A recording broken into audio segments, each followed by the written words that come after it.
What is up, everybody? Welcome to Wicked Crazy Pinfalls. I'm your boy Throwback. What's good, boys? How you doing? It's another week. Took a week off last week and stuff like that. Much needed break. Other than that, it's been one crazy ride. I've been extremely fortunate and blessed. If you haven't seen me, I've been doing the NXT post show for bodyslam.net that are part of the Roundtable podcast. So, if you didn't get to see that, check it out. But otherwise, we got the greatest two guys in the world, Anakin JMT in the house, and the Aaron World Order. I'm starting this off before we get into the meat of the show and stuff like that. Have you heard of the franchise Bad Blood calling everybody out? The only Bad Blood I am aware of is the WWE pay-per-view that had the first ever Hell in a Cell. So no, I am not. No. He called out the same here. He called out the Wicked Crazy Pinfall family. He called out the entire community. And we had Parrish on, and he has announced, not Parrish, but there is going to be a prediction warfare. Now, it's the best 5 people on each side, Wicked Crazy Pinfalls, in the Roundtable podcast for the Royal Rumble. And the winner of that gets the opportunity to go, sorry, Drew, but go to the head of the table and be in officially a triple threat match for the Wicked Crazy Pinfalls title. So the stakes are high. I'm going to start working on those brackets again over the weekend and just set that up. But, go check that out. It is out there. I'll put once I edit this, I'll put the link to the description on the bottom. It was a great show. It was about 2 hours, almost 2 hours. So, but we got a litany of stuff. So Anakin, kick us off. I guess, okay, so a lot of different things. So let me ask you this. I'll give you guys 3 options. Do you want to talk WWE 2K22? Do you want to talk Mustafa Ali? Or do you want to kick off with Gunther? Well, since I did watch it actually happen on TV, I don't understand WWE's thought process of actually having Gunther on as a name, and especially when it has very, not the name itself, but the tone of it is kind of wrong. It's one of those things that it shouldn't. It's not a name you give somebody, and it's not because of where they're from or something like that. It's just in bad taste because people are going to associate certain names from Germany in a certain way. Now, I'm not condoning everybody doing this. I'm not saying it's a bad thing. We all need to be positive. It might work out for Walter just because of the fact that it might be just a character change on that. But I don't see anything great coming up from this. I think you keep him as he is because you build him for so long as that, and now you just decide because it's 2.0 to change his name. It especially the way he said it, he was putting down the mic and he just said it. It didn't make any sense. Well, thankfully they did abandon the trademark. I don't know if you saw that. They did abandon the actual Gunther. Yes, they did. I saw. Trademark. So, but everybody knows. Like, it doesn't matter. Like, the trademark was out there. We did the research, not WWE, and so we know. And it's one of the things where it's like, you don't have to change things. Like, this was actually something. Let me pull up the tweets real quick. This was something Patrick Mason and I were actually talking about on Twitter yesterday, because he had said, people still haven't learned a person's ring name doesn't bury or ruin them yet. Roman Reigns, Seth Rollins, Dean Ambrose, Braun Breaker, Wesley, and Nash Carter, LA Knight are just a few examples that were complained about. They're all doing/did very well with those names. And I had said, are people going to get used to it? Sure. But does that excuse them giving a bad name? No. And, and it's, and talking about the fact that they did it, they trademarked this name without doing any kind of even cursory research when all you had to do is just type the name in Google and you'd see, Yeah. there's, I mean, it's the sort of thing where, like, I remember, like, for Supernatural, for the TV show, when they were coming up with, with the names of the two main characters, one of the characters was going to be named something else, but then they discovered there was a real person with that name living in Kansas, and Kansas is the home state of the Winchester Boys, so they ended up having to change the name. And that's a very common thing, is you do research to make sure there isn't a real person with that name, because ideally you want to be able to trademark it, and and not have there be any kind of conflict with a real life person. So the fact that WWE didn't even bother doing a Google search, let alone the kind of more deep dive intensive stuff that, with the tools that lawyers specifically have access to, is really weird.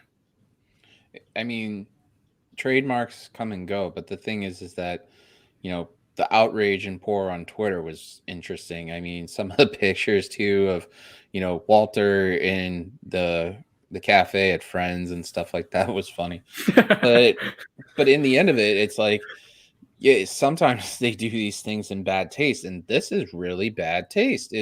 It's interesting to see that they're willing to push the envelope, but it's like you asked. No, not really, but still. NXT 2.0, if you noticed, there's been with the wrestlers have been going down that road of the in terms of diversity, been going down that kind of racist kind of road a little bit with Saray, with Walter. They've been walking that fine line. Yeah. Yes, the fine line. They're going down that 2.0, especially 2.0. They've been going down that road lately. Like, and the thing is that, and I watch a show which is on Netflix, and everybody can look it up. It's Sex Education. It's a funny show. It really is. But one of the episodes is just, there's so much undertones of racial and ethnic issues that under there. It's just like, it's interesting to see how it's being portrayed.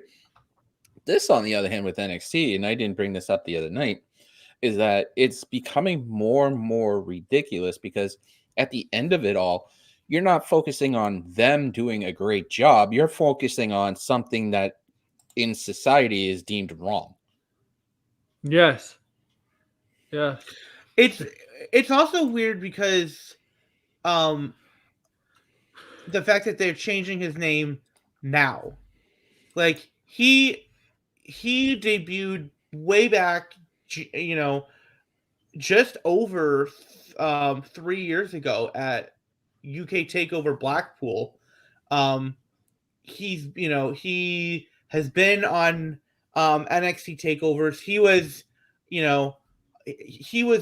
was on Survivor Series, where he infamously got taken out within like a couple of minutes. He was the first one pinned. Yeah, and it was real quick too. Like, he wasn't in there long at all. Yeah. And he's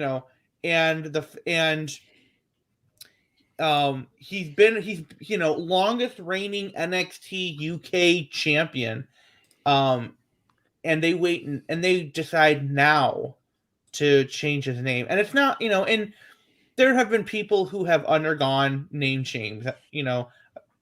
I mean, we all remember Chad Gable, when he just, he was Chad Gable for a while, and then decided to go to Shorty G, and then finally went back to Chad Gable. And, but everybody thought that was stupid as well. It's just, I don't know, will people get used to it? Sure. Because eventually when you hear a name long enough, you just get used to it. Even if it sounds dumb. And, and it's not every time that that WWE comes up with a bad name. I mean, for every time that they decide, let's take Taya Valkyrie, which is an awesome name, and name her Frankie Monet. But they'll also go, hey, Kevin Steen's okay, but Kevin Owens, That's a cool name. That's a better name. And I do think Kevin Owens personally is a better name than Kevin Steen.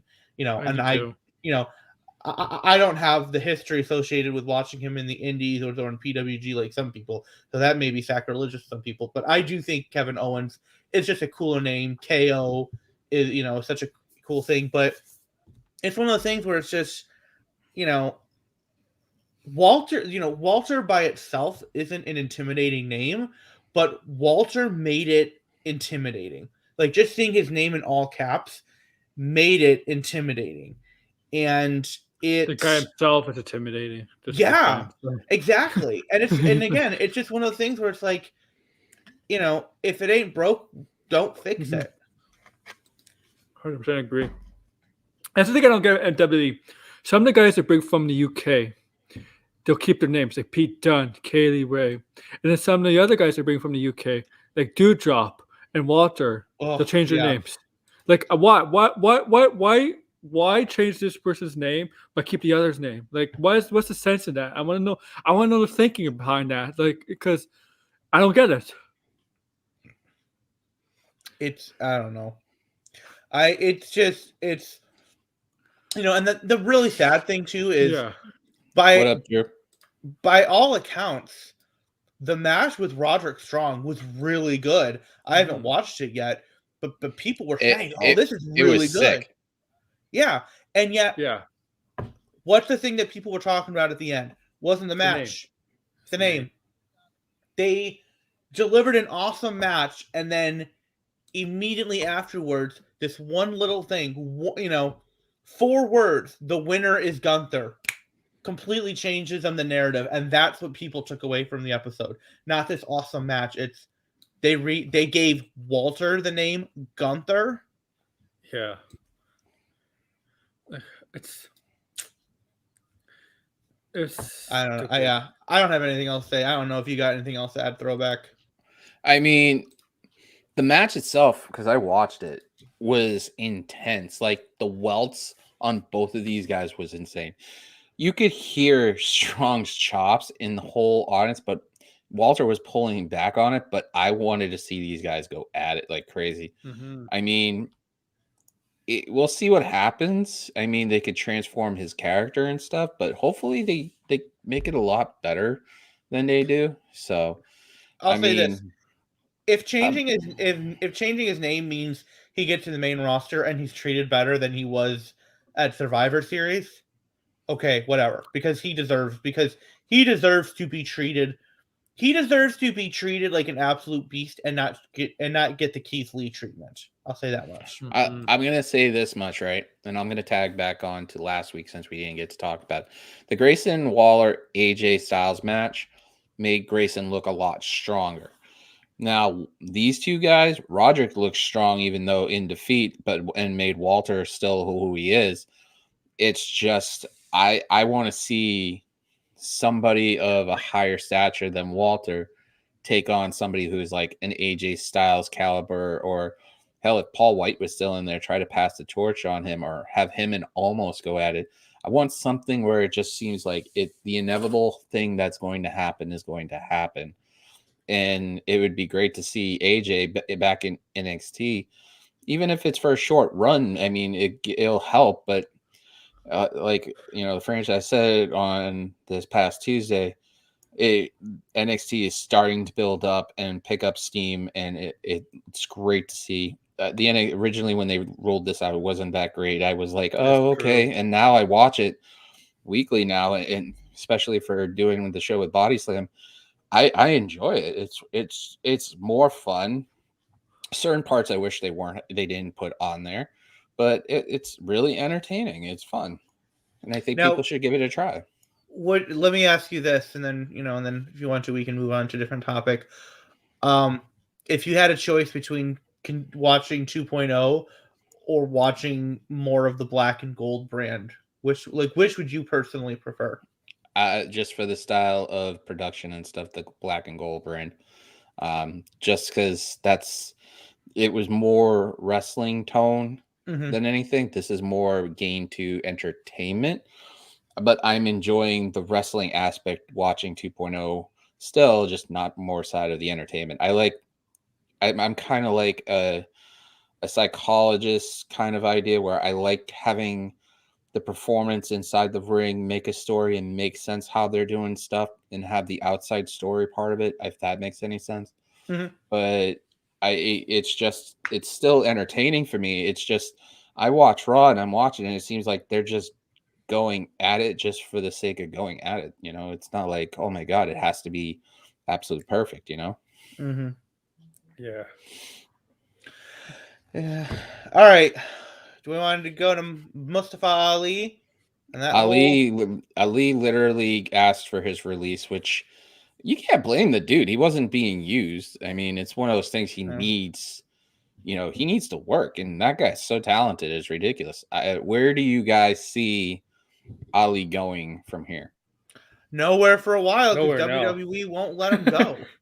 Yeah. Which it doesn't like it doesn't make any sense. And well, actually, it does because it goes to prove that all the cuts that they've done since April of 2020, and everything citing budget cuts, was a BS reason, which we all knew. We all knew it was a BS reason. Yeah. But now it's one of the things where, now that people are saying, oh, it's a business and all stuff. Now you go, well, if it's a business and they really are trying to cut back the budget, then how come they're not letting this guy who they're not utilizing whatsoever and wants to go? Why aren't they letting him out when he specifically gone and asked for his dumb release? Especially when just a matter of weeks ago, Toni Storm got hers, and she asked for it, and she got hers. Like, what's the difference between, and Toni Storm had just been in a title match, the Friday SmackDown before. She had just been in she had just been on TV and she got her release. Meanwhile, Ali hasn't been seen since before Survivor Series, and yet you go, nah, son. Like, where's the logic in that? It really isn't. It's WWE. There is no logic to it. I mean, If they have plans for him, that's the only logic I could come up with.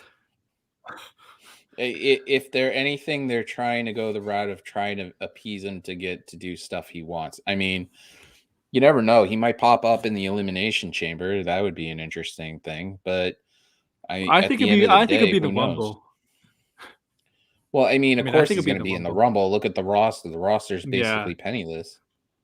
They could not. They could choose not to. They can pull guys from. They can pull guys That's from true. NXT. They can pull guys from NXT. They can get out of Legends.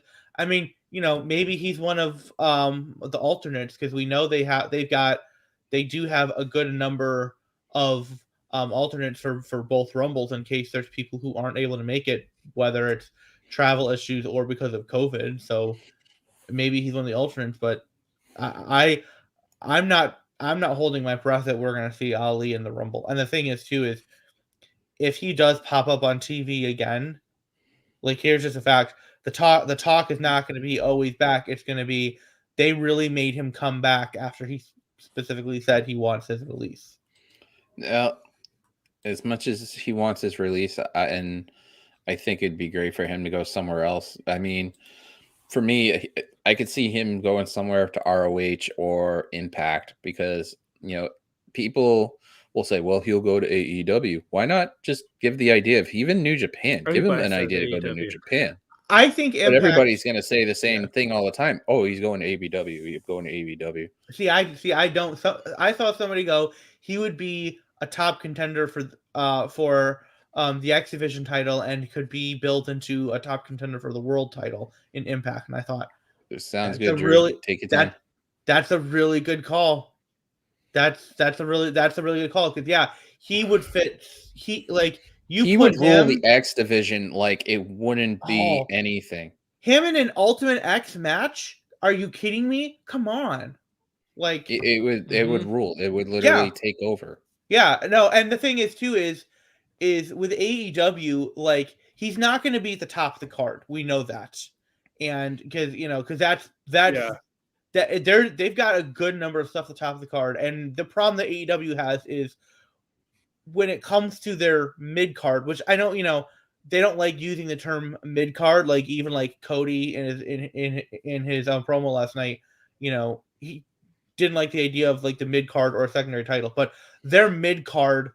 That promo was good. I caught that. It was in the highlights. So it was good. It could have been shorter, but it was good. But like the problem with AEW is in their mid card because it's like because you had people like Sonny Kiss and Joey M. Janela had an entire feud on Dark. Like they had been a tag team and then they split and they had this entire feud and that was all on. I wouldn't even say they're mid card. I wouldn't even say those guys are mid card. They're like lower card. That's true, but that would have been a good mid card feud. That's what I'm saying. Yeah. It's because and the thing is too is I considered it mid card because lower card guys they don't get a feud. The mid card people will actually get a feud. And they had this whole feud on Dark and didn't do any, and we didn't see any of it. So. What up, Drew, man? Bring the head of the table back. Bring the head of the table back. Let's discuss that later. Okay. That's not... if BB shows up, yeah, we'll talk about that. Yeah. I was telling him at the top of the hour that BB called out everybody, so we'll see what it goes from there. But what are your thoughts on free Ali movement right now? Free him. That's my thought. It's funny because that I had to jump on for this because this is one of the things that pisses me off the most about this company. But this company right here, he's Peter Griffin. It really grinds his gears. Well, it does, and it's kind of proving the hypocrisy of. I think Anakin, you were just mentioning about how it's. Oh, we're letting people go because of budget cuts, but then we're also not letting somebody go who conveniently had an argument with Vince McMahon and wants to be released and has mentioned so publicly. Yeah, because it just proves budget cuts was a BS reason, which we all knew, but now the people who are defending it, they don't have any thing to defend anymore because if that was really true, they would have let Ali go like they let Tony Storm go. But continue. Right. Yeah. So, it just shows you that they don't have a problem letting people out of their contracts when they don't want to be let out yet, but they don't want to let other people go who want to be let go. Like it only works one way. It doesn't work the other way for some reason. In 1 out year, what's it saying? Out 1 year, like you say something in 1 year, out the other. In one out the year, other. out the other. Yeah. So it's a very hypocritical thing, and the other I'm on this podcast now, so I can speak really freely. You could have said anything you want. I know. There's no whole bar. Twitter. I'm trying to like have a better image and stuff, and not. Yeah, trying to tone it down. Okay. Trying to tone it down, but these fucking Fed stands, they are so ridiculous. And look, my fandom took a weird turn. I used to work for Cage Side. I was covering WWE. I liked WWE. Legitimately liked. I mean, obviously, I bought this for a reason. And how much was that again? I don't have to tell you. So, well, you go on the shop. You go on the shop. You know how much these things cost. No, I don't go on the shop. Last time. Yeah, I know how. Trust me. I checked the shop 2 weeks ago to see what are the current Becky Lynch shirts, and I went, nah, not for me, and closed it out. Thankfully, it was a sale. I did get a sale. It was a sale. That's I didn't pay full price. Is that like replica title, or is that one of the lower? Because there's the replica. Yeah, the $100 range one. Okay, that's a lot. That I do know that is a lot. Yeah, that's the one upstairs. What is the latest on Becky Lynch stuff? I haven't been on the shop zone either in a while. It's all big time Beck stuff, and it's just like I miss the man. I miss the man. Yeah, me too. Anyway, so what I was saying is that there's always a defense for everything, and I loved WWE, but then around the time the head of the table came out, my head of the table, not the head of the table on TV, I started kind of The bunny? You're talking about the bunny, right? yes, exactly. I started falling out of love until I conveniently was like, you know what, I'm not going to be able to cover WWE anymore. So I lucked out because I really didn't want to cover WWE anymore. And I became a really big AEW guy. Went to Arthur Ashe, my first live TV wrestling show. It was amazing. And now I would say towards the end of the year of 2021, I started kind of getting into WWE again a little bit. So now I'm more of a person who likes both genuinely, WWE and AEW, because I've now noticed that I can take the company and Vince and separate them Yeah. from So the I do. performers. You could be Yeah, that's detached what I from who Yeah. runs it rather than anything. You can separate the art. You can separate the art from the business. Exactly. Yeah. So when I see AEW people today, for example, AEW Dynamite last night did a fantastic rating, beat Raw. Yeah. Okay, who gives a shit? Just let Oh, the fights. Like all the demos and Chris Jericho doing #DemoGod again and all this nonsense. Okay, that is the type of shots. Like I like the shots. If we talk about what happened last night on Dynamite, I like the shots. Trust me. Moxley's promo was good. I caught that. Yes, that was good too. The beginning of it when he called out a fan, I love it. Fuck Get that guy. Fan. Get Fuck that guy. Get that guy out of here. Did you catch the slight dig at SRS that Cody did? Yeah. Yes. Cody, Sean didn't really take it as that, but Yeah. I don't know. I mean, it's. I didn't really see it. I didn't really either, but I saw people on Discord who were like, "Oh, Sean at SRS," and this was, and I hadn't seen it yet because I didn't catch Dynamite until this morning, and I watched it and I went, he's not taking a shot at SRS. He's just referencing the fact that he doesn't have a contract. Like that's all he did. Like, Yeah. I mean, when I heard although him talking about the wrestling media and That's- just that stuff, I took it yeah. as a broad statement, not that's like what I did he's too. shooting at Yeah. somebody. It's just a Right. broad statement. Yeah, so like I like to think specifically Brad Shepard is who he was targeting. Well, probably. We all should be talking about that. Fucking, Yes. I think everybody. Brad Shepard. Look, I'm going to say it publicly, okay? I'm going to say this publicly. I used to be friendly with Brad Shepard on Twitter Me too. back in like 2016. Not now, I'm not single. recently. Years ago. No. Sean has talked about this on Twitter also. That guy turned into something crazy. I don't associate with that anymore. So I was So- saying I was gonna kick you off this A show liar- right a now. liar. Hell no. Hell no. Hell no. A liar and a guy who assaults everybody. Like, It's on terrible. everything. It's really Makes fun of terrible. people's Don't know how that heights. happened. Yeah, I Don't know know. when a switch And- turned in his and his- brain. And his obsession about the butts of female wrestlers. Yeah, I mean, look, I have oh my an god. obsession with the butt of male wrestlers. But that's Evans not- on. All right, let's move on. Let's Yes. pass this. So Okay. anyway, so now Yeah, like let's, the get, WWE let's get off. people, Let's get off BS. Yeah. Yeah. like the AEW people with the demos and all the nonsense, and then the WWE people with they only just called them Gunther. They didn't say Gunther Stark, and Ali wasn't that great to begin with.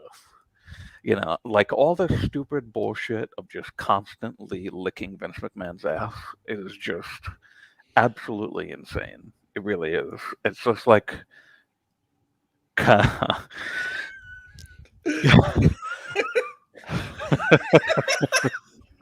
That popped me. yeah, that was a good one. Yeah. Drew puts butts in seats. So- The people who say, "Oh, Mustafa Ali was never that good," never saw Has the match. not He some they never saw the no DQ match he had with Buddy Murphy Yeah. on 205 Live.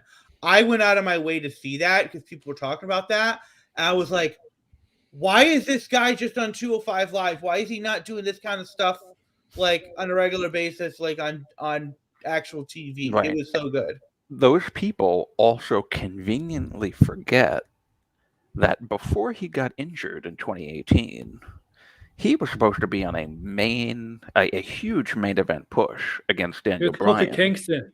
He was a Kofi Kingston push. That's Well, supposed to be him. Not supposed to win the title.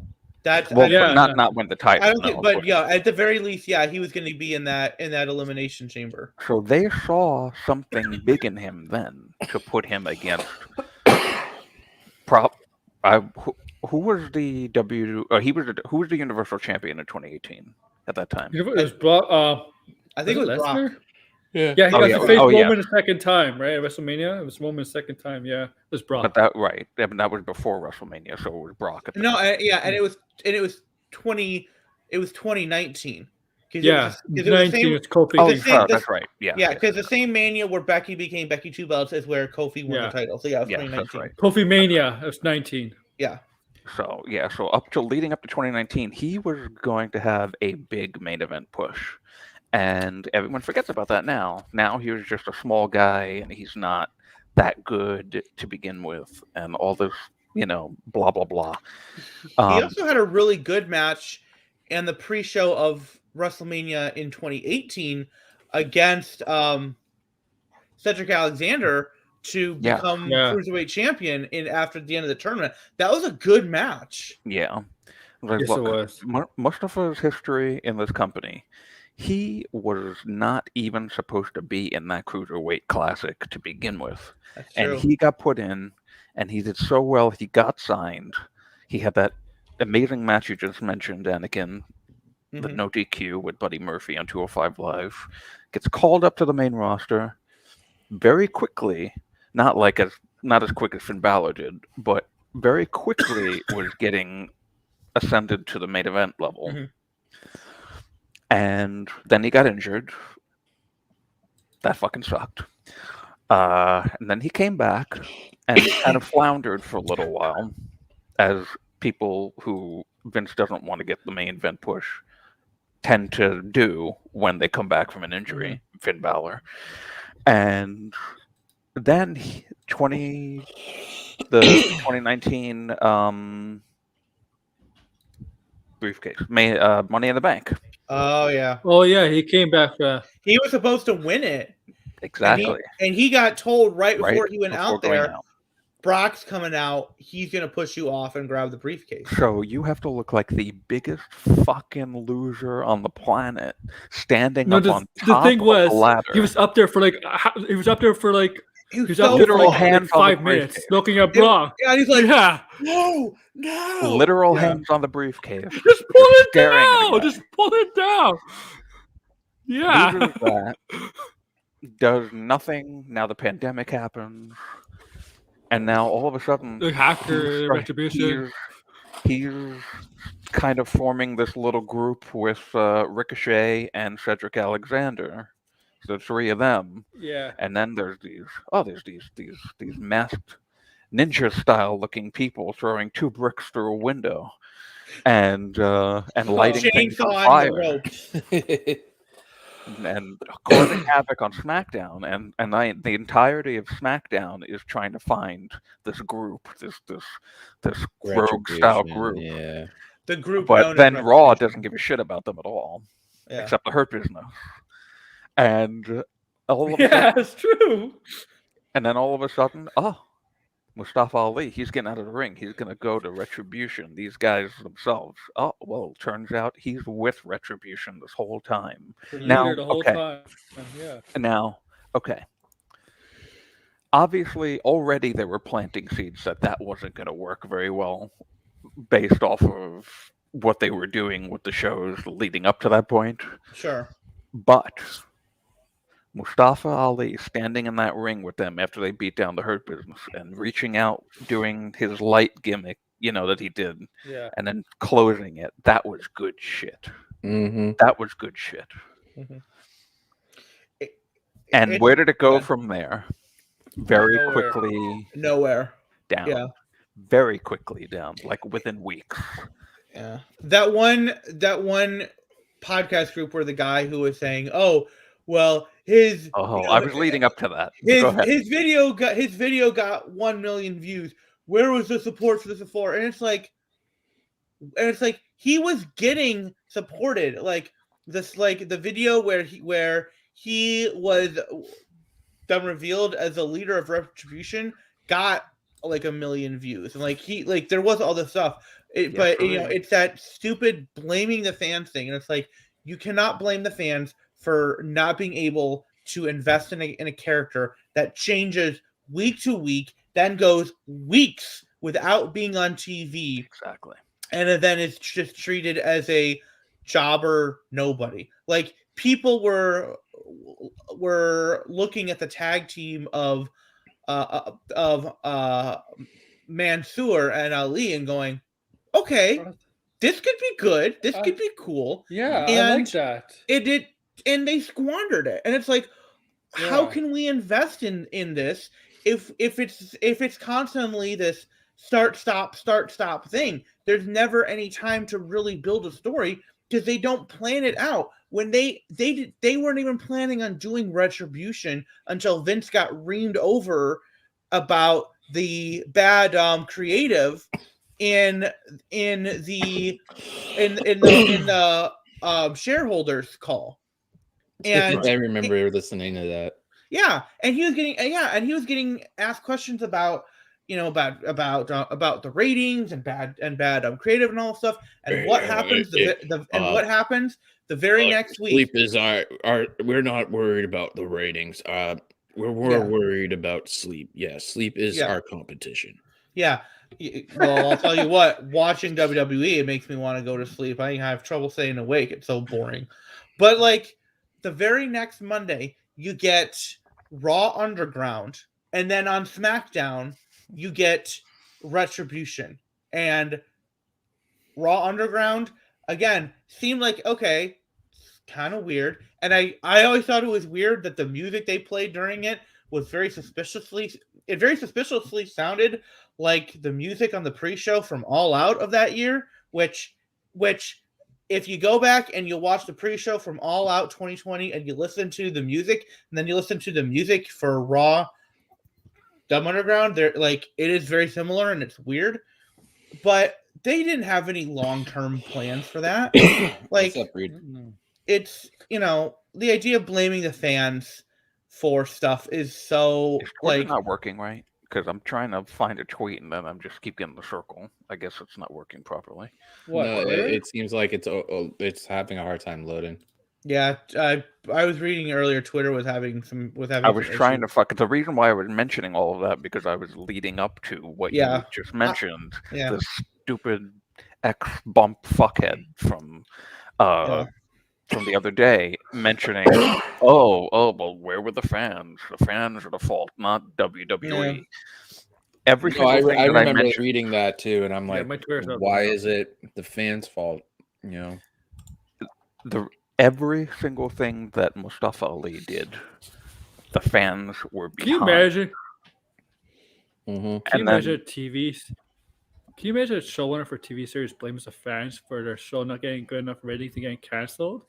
You know how much shit that person would get in? Like, that's an excuse. It's a terrible excuse. Wasn't there, Aaron, wasn't there when the network was a thing, wasn't there a thing with JBL and there was like a roundtable talk style? Yeah. I think JBL and that other Rosenberg? New York fuckhead, Rosenberg. Yeah. And they like did something where they were making fun of fans. They go a bunch of topics. They do a bunch of topics. Yeah. Yes. Like, don't you understand that people actually want to like this stuff? And when you present something that is good and then suddenly turn it into shit. It's not our fault that we Yeah. don't like it. Yeah. But people like Bump Guy, I don't even know what his name is, but I'm just calling him Bump Guy. All the fucking people on the Bump are terrible. We don't need to know his name. Let's be Oh, honest. I know what you're talking about. We don't need to know his name. Both of them. There's I like Caleb Braxton's okay, but the other two guys. I mean, Cam. I think Cam. Ryan Must Papola just screams at Yeah, and literally the other one's Cap, right? I forget the Cap's first name. I think Matt. Matt Cap. Matt Yeah. Camp. Yeah. But anyway, the point is that is such a disgusting thing to say to people who have followed and enjoyed and tried to get into every Yeah. single thing that Mustafa Ali has tried, has been force-fed on a shit platter and tried to make good with the shit sandwiches that he's given. And it's like, why are you so inept and think, like Walter to Gunther or any of these unnecessary changes, or like when you want to do something and somebody is ready to do it, like again with Ali, he wanted to do the New America thing and it was a great video. It was going to really work because he's invested. He's one of those guys like a Bray Wyatt, like a Malachi Black, that are heavily invested in what you give them, and they go out there and they try to give it their damn best. Even if they create their own content too, or own character, like they want to be involved in their character, and they want to show the passion that they have for this. Mm-hmm. And then you quickly go, Vince goes, nah, we don't need that. We don't need your passion and what you like. I'm just going to make you a terrorist. Because you know what? They haven't said what that gimmick was going to be that he got into an argument with Vince about. But you know what it was.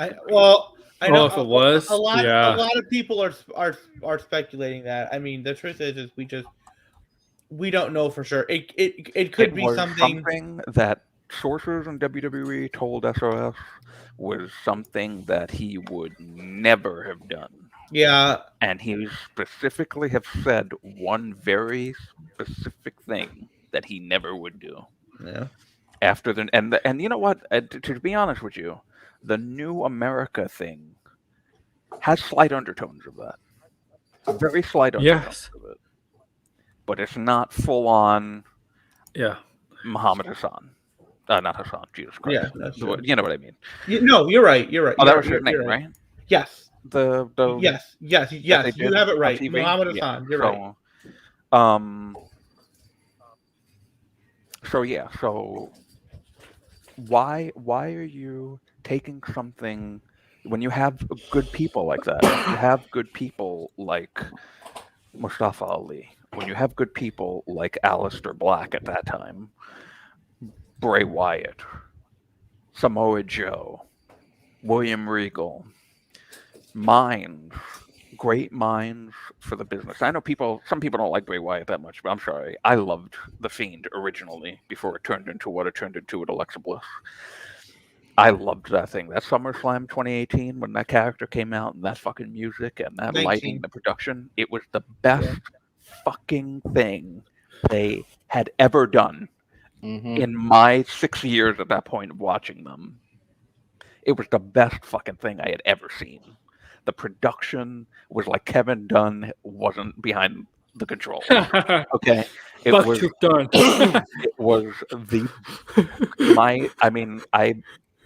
I wish that I was recording myself like other people. I was there live, like with SRS. I'm jealous of you. I mean, I was not close. I went to a live event in December of 2019, and my seat was a floor seat, and my seat's right next to the barricade, and the Fiend was the Fiend came down. I was like right beside, basically while he was walking down to the ring. I was like basically right there, like a couple feet away from him. I have it on YouTube. That in person. I have a video on YouTube. I'll show you guys. I gotta see it. So like you have all these great wrestling minds, but it's clear now, and I said this somewhere. I think it was on a cheap plug. It was 2 weeks ago, but I did something really fucking cool, and I was on Fightful Select with Rob Wilkins, on the Coexisting podcast, and I said it then. Yes. You're a big shot now. We get it. Yes. Well, I have other news to tell you afterwards, but I already know that news, so I'm good. yeah. I feel. By the way, thank you for telling me. I'm really happy for you. Yeah. I guess you probably figured it out at this point. If it's about you guys, I know because I haven't said it personally, but I'm kind of, I've been seeing I'm kind of getting back in the business again, and I'm going to be on Fightful Overbooked. Oh, very cool! Congratulations. Yeah. I'm going to be on there with Joe Pearl. We're going to do our own podcast. I don't know if it's going to be. We're going to try and do something for this Saturday, but it's more than likely next Saturday. But you can be on my Twitter at Big Money Drew, and I'll post everything. I think he's going to post an official schedule of whatever all the contributors and what they're going to be doing. It's a really fucking fun project, and I'm really excited for it. But yeah, what I said with Rob on Coexisting was they don't want to be a wrestling company anymore. So why the hell are you going to have wrestling minds there like William Regal and Samoa Joe? It's not what they want. Disney They on have their the way. NIL program, and the Yeah. NIL program is great for them. Good for them. They can do whatever they want to do with their own product. I have no qualms with that whatsoever. You want to mold a college athlete who's never been into wrestling before into your own version of a WWE sports entertainer? Mm-hmm. Fine. Enjoy. I might not like it, but maybe I will like it because there's a couple of things I like on NXT 2.0. I like Tony D'Angelo. I like Braun Breaker. I like Lash Legend. I like Cameron Grimes. I knew you'd like Braun Breaker.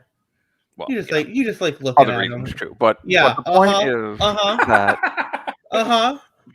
and Zion Quinn. But the point is that they're establishing characters on that show, and it's not that bad. Some people are shitting on it and saying it's the worst show every week and whatever. It's not that bad. It's getting better. I think SmackDown still exists, so in ring wise, time, it is getting better, but it's still just not connecting with the main audience for some reason. And I think it's because they kind of like just throw a bunch of shit at the wall, and people are a little, it gets convoluted sometimes, and people don't really know what's going on. Now you got this Walter Gunther crap. But anyway, so my point in mentioning this is that they are allowed to do what they want to do, and I don't fault them for it. Mm-hmm. Create characters, have less wrestling and more talking. Do whatever you want to do. Just make it entertaining. Make it fun to watch. Mm-hmm. And right now, it's just not. It really isn't for the most part. I pick things, here and there that are interesting to watch. I'm sure Walter and I'm probably never going to call him Gunther. Let's just be real. Walter and I never called Ty Valkyrie Frankie Monet. Me and Warren Hayes were in agreement. Frankie Monet was the name of Ty Valkyrie's dog. So people would say Frankie Monet, and it'd be like the dog, and it'd be like the dog's not wrestling for the title. Ty Valkyrie is like. So I don't fault you. I don't fault you one bit for that. All I'm going to say about NXT last past week, give me more Strong and Walter. Oh my God, those chops were deadly. I don't know if Diamond Mine's your the thing is, the only thing about NXT 2.0 is like you don't know. Sometimes you don't know who's heel or babyface. Is Diamond Mine heel or babyface? Sometimes you don't know. Like, I don't really care about that though. Some people need a heel face thing. I don't blame you for that. I'm not gonna knock you for it. But I kind of like, and that's why I really, really, really liked Cody's thing last night. I know people are like, oh, mentioning, business terms and all that stuff. We are not in 1993 anymore. Okay? Everybody knows what a heel is that's watching the show. Everybody knows what a face is. Mhm. Well, if he said that in '93, you know how many people shit on him for going? Because they would say that's breaking kayfabe. That kind of promo. Who Fuck cares? That off. kind of promo. Whatever. Kayfabe has been dead for I know, but that's 3 the kind of decades now. but- We're Yeah, I so know. past that. I know, but if you go to old school type of wrestlers, they'll say that's breaking kayfabe. That kind of promo. But here's the thing. Yeah. That was something that Bischoff latched onto in WCW, blurring the line, make people question Yep. what's real and what's not. He excelled at doing that. The whole point of the NWO when they were on the Outsiders is it made you go, are these guys really invading WCW? Are these WWF guys really doing it? Like Yeah. he did it so much. Yeah. It's amazing that the creation of the Attitude Era was breaking kayfabe. Yeah, Really? that's true. Because Vince said, "We believe you guys are a smarter audience," and now look at how he's progressed. He doesn't believe that anymore. Yeah. Oh no, he does not. Yeah. So like This is- last night, Cody mentioning all of that, you know, I think if he was doing stuff like this, from the summer until now, instead of whatever the hell he was doing after the Go-Go feud, just like bits and pieces of stuff from the Malachi. The Malachi thing, actually, I did like that. That was probably my favorite. It just thing. went on too long. It went on too long. Exactly. Which It did is go on too long. which is the problem I've had with a lot of the Cody stuff is it goes Well, yeah, on like since the summer, it's like too long. every program that he even gets with the into. factory, that went too long. Yeah, that's true. The factory, the factory went too long. The Malachi Black went too long, and it's like, okay, well now at least he's TNT champion. Presumably he's going to win next week. So at least now it's like, okay, well now at least he's got a title, so he's not going to necessarily be in this long drawn out thing with the Codyverse. Codyverse has been temporarily shelved again. I assume temporarily shelved. Who knows? But it's at least for now it's been shelved because now he's got a title and now he's going to be going out there and defending it and and stuff. And so it's just like these types of things are things I like. I like the shots. Those types of shots. Chef's kiss. That was some good shit. Gunner, McGillibuddy, and he said, I don't remember what the exact line was, but it was a line right when there was there was a small subsection in that crowd last night that was trying to troll the shit out of him. Oh, and they were chanting Royal Rumble. They chanted Royal Rumble, and he stopped for a moment, and I think he did that purposefully. Some people thought he got rocked because he got the Royal Rumble mentioned, but I think that he stopped and let the cameras pick that up, the microphones pick that up purposefully, because later on he says, "Oh well, I got a contract for this title match, but it's not really the contract I wanted to get."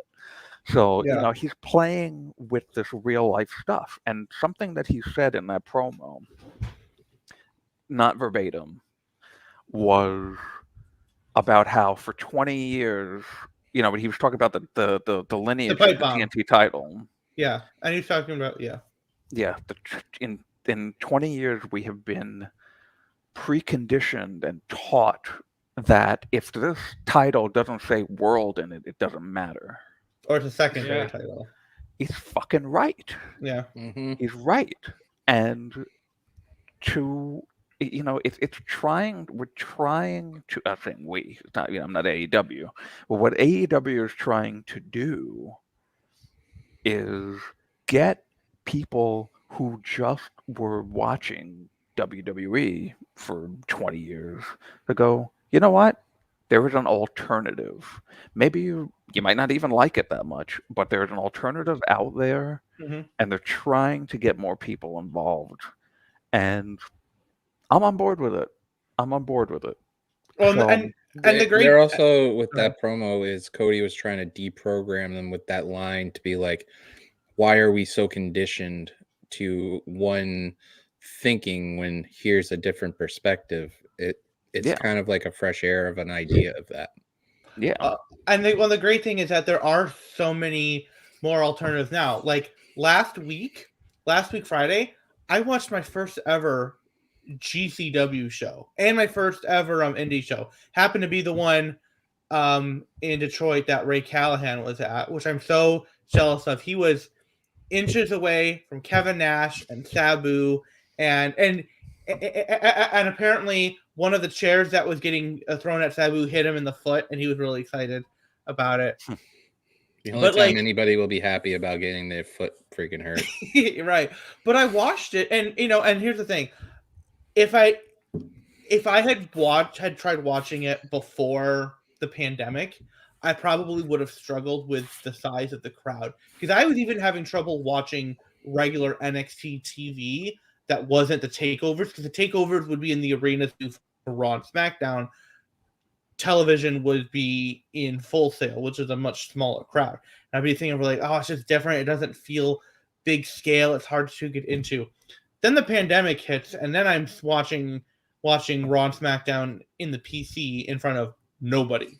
There's nobody there. And then they brought in the Performance Center people to stand, because they couldn't sit, but to stand and bang on the plexiglass and chant things. And it was like, okay, I and then also you had all the stuff in AEW at Daly's Place in front of just wrestlers, and then they would start doing limited pods of fans and stuff, and it got me used to it. So I was able to watch GCW with that small crowd and really enjoy it. I was able to watch Terminus on Sunday in front of an even smaller crowd and still really enjoy it and dig it. And it's, and neither of the shows gave me these amazing, like, 5-star matches, but they all had really good, solid matches that ranged from good to awesome.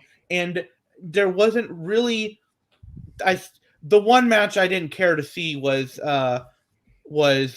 over the whole weekend was on Terminus between Moose and Mike Bennett, because go off, Moose. I don't need to see you on my TV. So I was very thankful that he ended up getting DQ'd and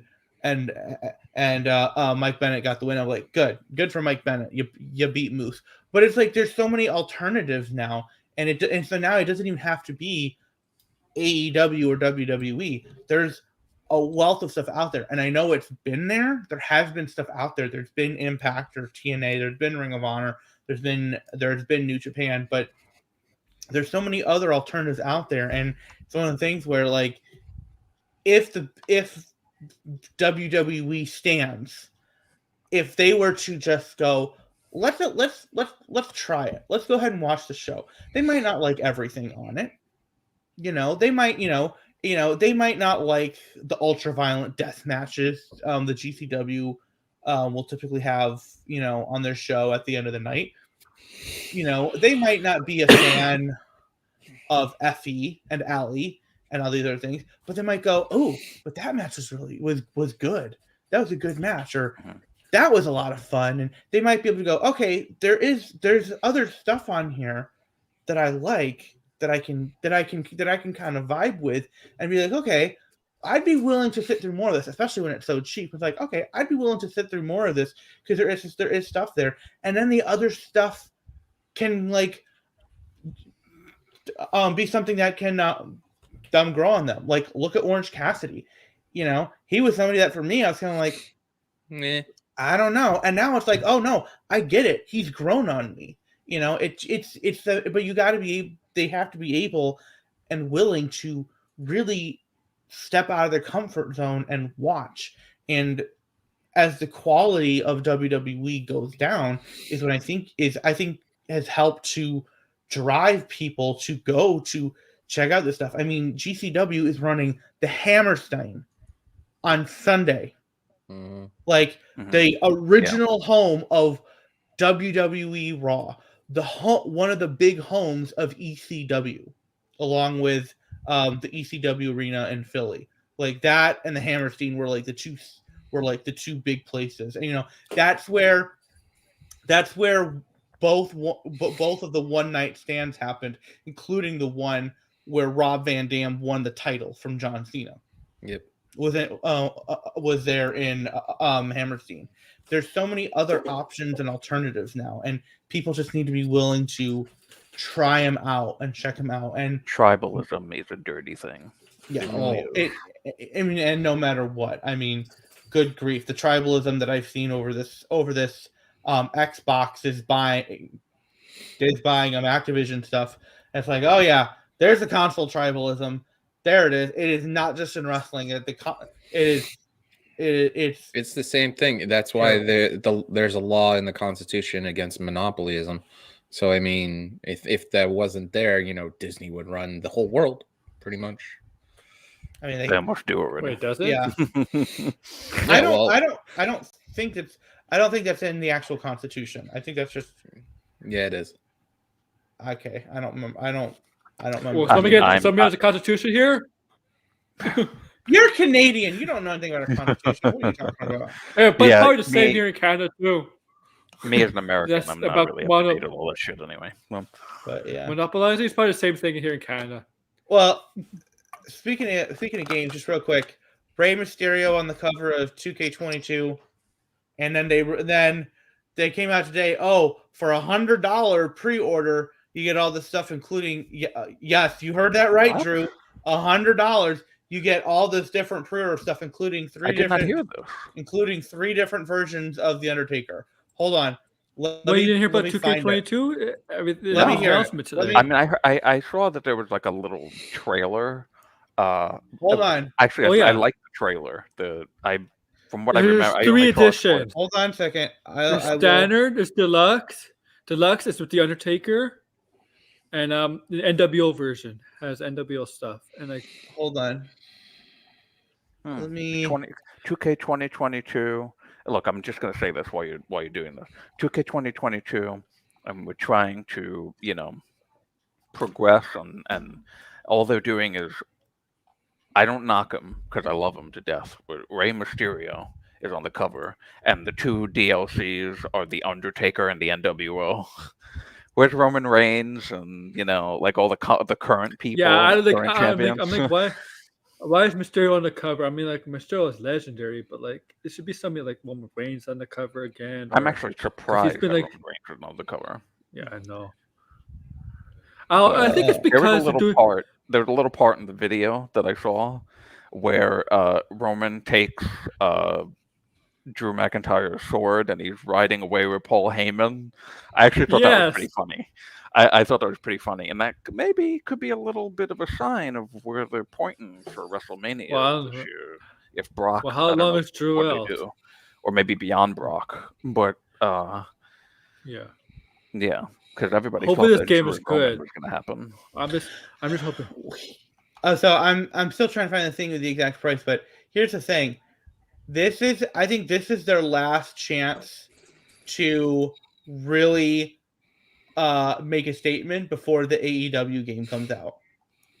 Because if they don't, if they don't, if this comes out and it is another bust, the AEW game is going to be that's going to be the ones people are already looking forward to it because they're like, oh, we're bringing back the director from No Mercy, which is such a beloved game. But this is their one chance to kind of be like, no, we can still do this. All right.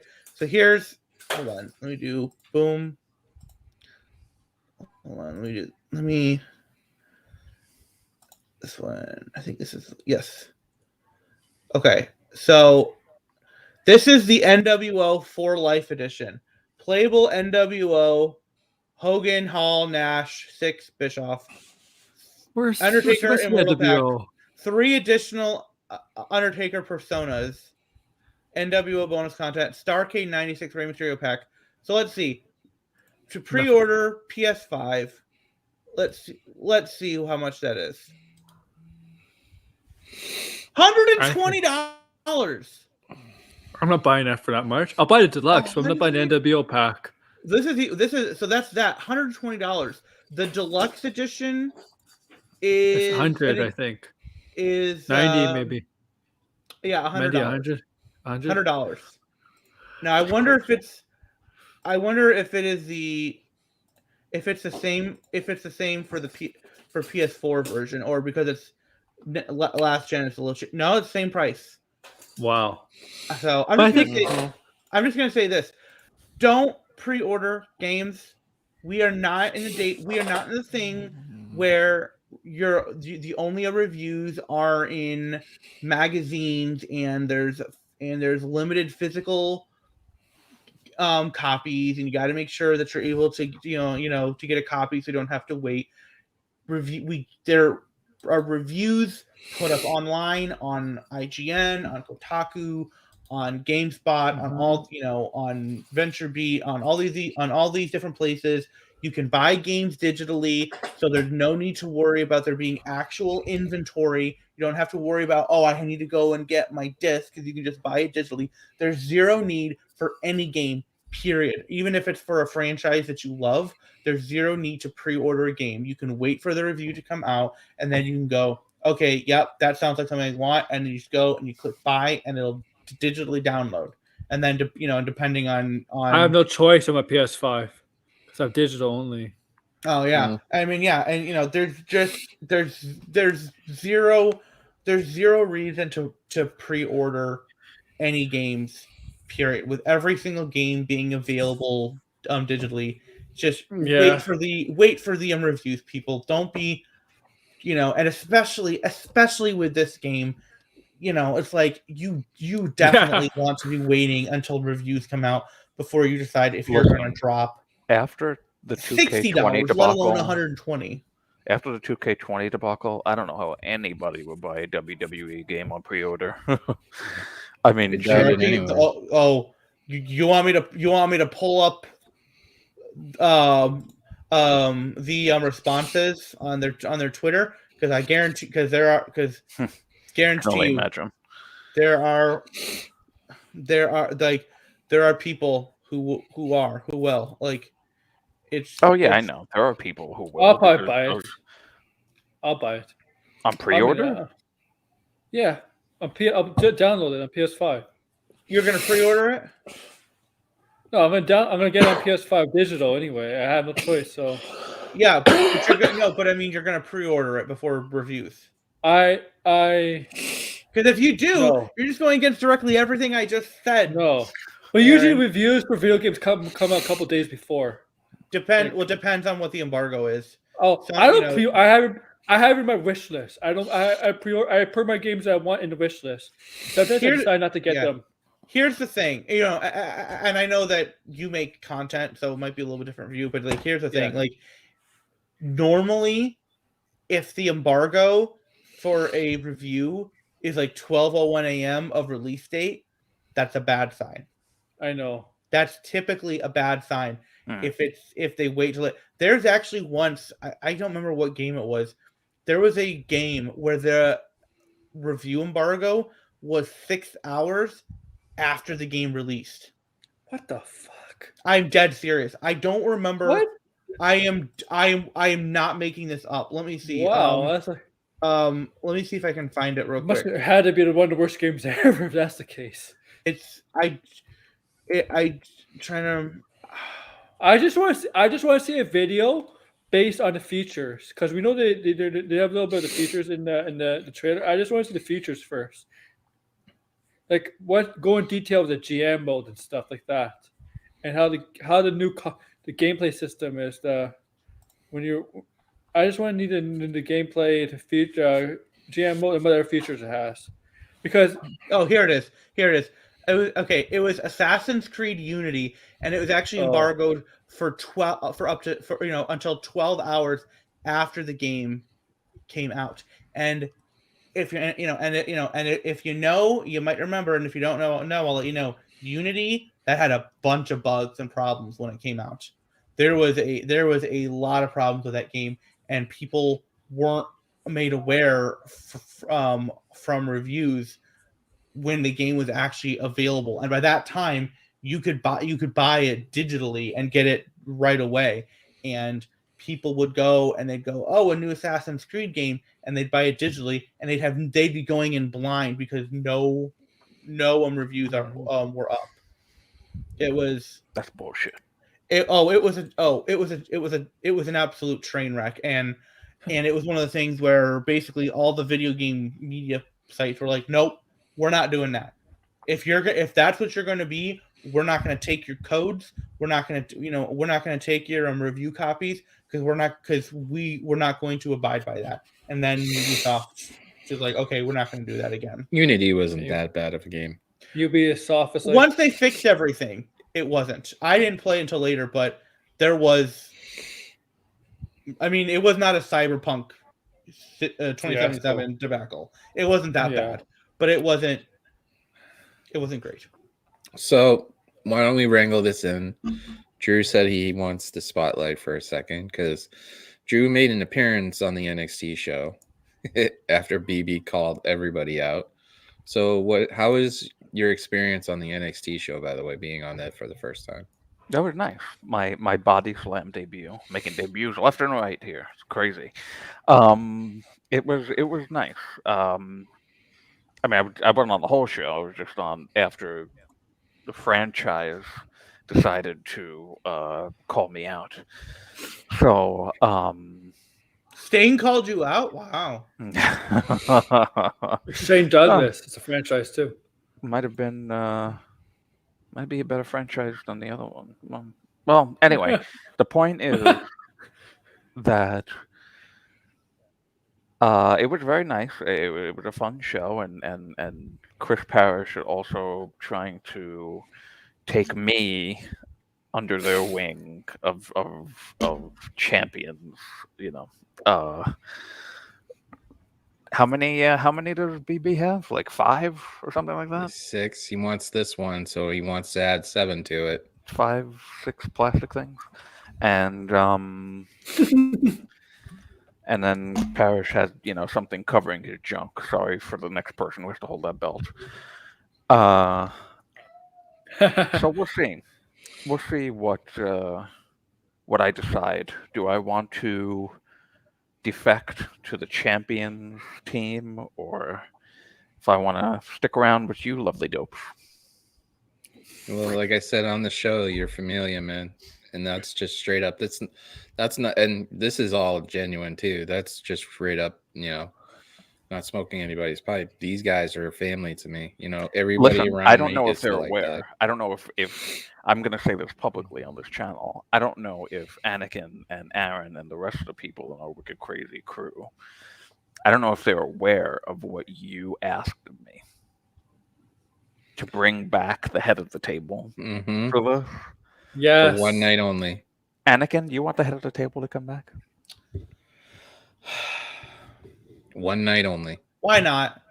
Why not? Yeah. Really? For one night? From what? Yeah. I mean, we're talking one night. I mean, you never know what might happen. But here's the thing. You have to change it because now you got and I'm serious because now you got to be the bunny. Oh God. Oh no! Acknowledge her. Yeah, acknowledge her. Especially after the incredible job she did in that street fight. I mean, gosh. She did. Yes, I give a very big props for that. It was literally like, oh, you think it's the last show of the year? You think you got all your match of the year contenders in? Bam! Here's one more for you to consider. If you hear a cat crying, it's my mom's cat freaking out because he's in the room with me. Oh, I thought I heard something. Interfered. Yeah. Yeah, the bell's going around. That sound, that's him playing and stuff. And see, now you mentioned cat. Here comes my cat now. Yeah, so maybe the I might have to get bunny ears or something. Somebody we know has. Is it Hannah who has the headphones with the bunny ears on? Somebody does. I don't remember. Maybe she does. Or I'm some not sure.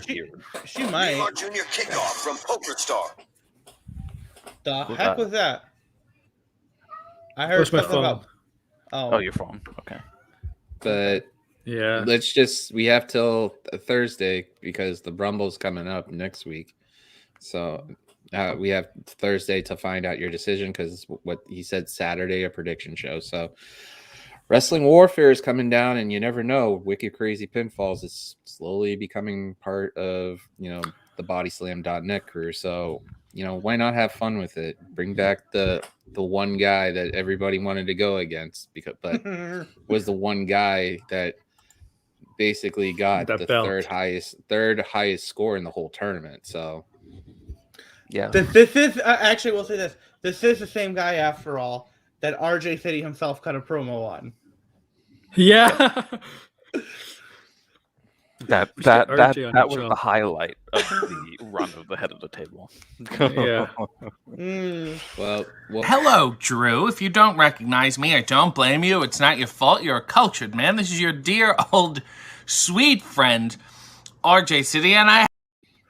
Oh God! You need to send me We should that. do I'll an send you updated it. one. Also, We should do an updated I've thought about paying for one for him to actually shoot on SRS. Oh, Just because there's that he would probably do it. He'd probably Of course. do it. He would probably do it whenever SRS interviews him. Drew.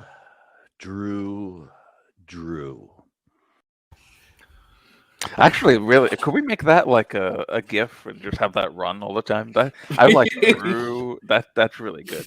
yeah. What about this one? Drew. What the hell? Both of them. They're both Everybody- good. I was. What is going on here? Everybody. Did you forget about that one? No, I didn't forget about it. But Oh. it's so it's crazy how people are doing that same exact thing the whole time. Yep. I have to do something because it seems like that's what has to happen now. Oh, is it? You There have we to do go. this? I had to be quiet on social media, on YouTube. If only I had started with Drew. Oh yeah, that's okay. Oh, good. All right. Perfect, I do perfect. That should be next time. gotta get going. So all right, guys, let's wrap this up for a night. We always have fun. We always go down. You guys sign off. Tell them where you can find you. yeah, you can find me on the Twitter at AnakinJMT. Why is my fingers? I don't know why. Because like this one was going down fine, and this one was like stopping here. Yeah. That was weird. I still haven't see Drew. Ray knows how to do this really well. I'm still trying to I pick know. up. I'm only doing it until he comes back. When he comes back, I can finally drop it. So Ray, get your butt back over here. But Anakin demands this. yes, I do. Well, I wanted him on here to talk about being there at GCW. Yeah. Like that would have been really cool. Yeah, me and I too. even DM'd him like, "Hey, you got to come on for this." Silence. So whatever. He's just a heel. Yeah, you can find me there at Anakin JMT. Might do an extended thing. I don't know if it'll be on here or on the crew channel talking about Microsoft buying Activision. I know Throwback. I know you were wanting to be on there and talk about that. Aaron, I know you do. You do a lot of video game stuff. So you can be on that. Drew. I don't know. Sorry, no. Drew. Drew.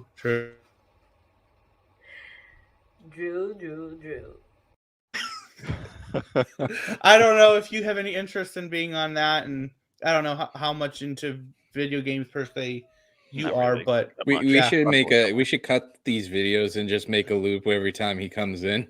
Just tag them all. Now we gotta Yeah. get now we have to get RJ City to do it. It's Drew. So back. It should be his introduction. When Drew comes in, that should be his introduction. By the Those- way, speaking of working on something, the franchise Bad Blood, who's really cool, he is working for an intro and outro for the show.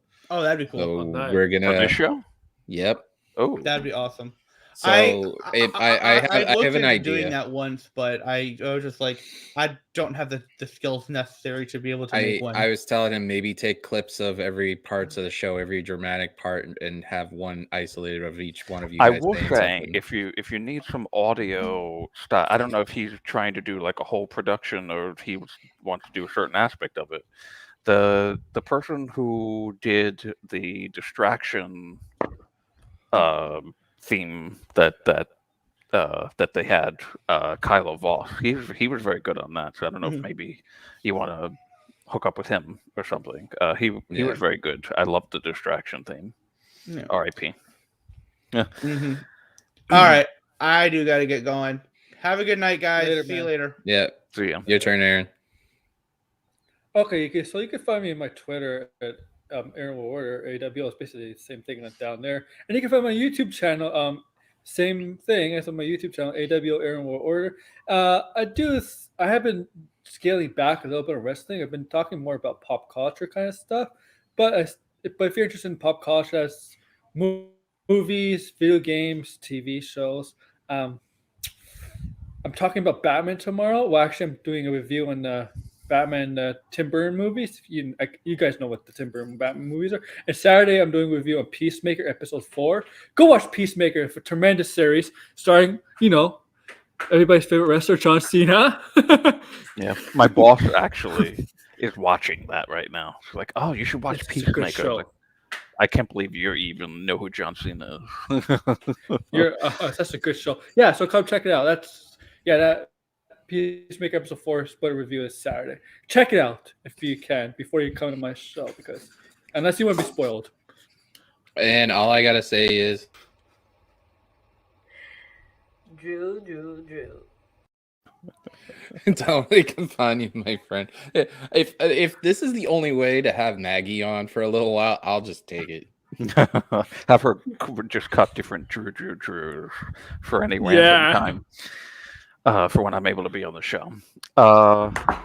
So, yeah, you can find me on Twitter at Big Money Drew, and soon, very soon, on the new Fightful Overbooked YouTube channel. Go over there, youtube.com/Fightful Overbooked, the old Distraction channel.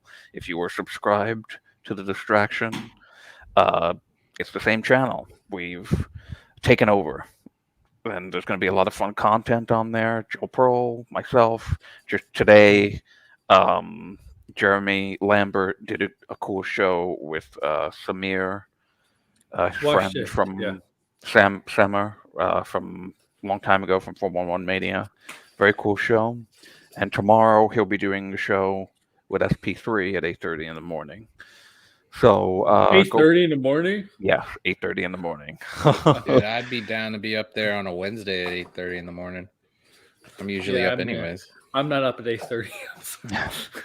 I am, unfortunately, but not in any capacity to be able to stand in front of a camera and do anything. Yeah, I know.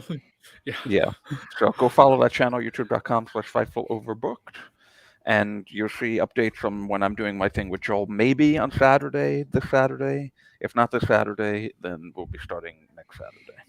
For me, I'm going to try to talk to one of these guys to come in on the NXT, because the co-host I'm with on the NXT post show for bodyslam.net on their YouTube page is not available. So we might have some round robin people going in. We had the franchise Bad Blood on there last 2 weeks. So maybe if Drew gets home, we can just me and you banter like we always do. And Chris Parrish for the past 2 weeks too. Other than that, go to them, check out the NXT post show I do every Tuesday with them. Come here also, like, comment, and subscribe. We have a Twitch channel. Did you know that? Because of the fact that we need 4 more people to subscribe and hit 50 to get affiliated.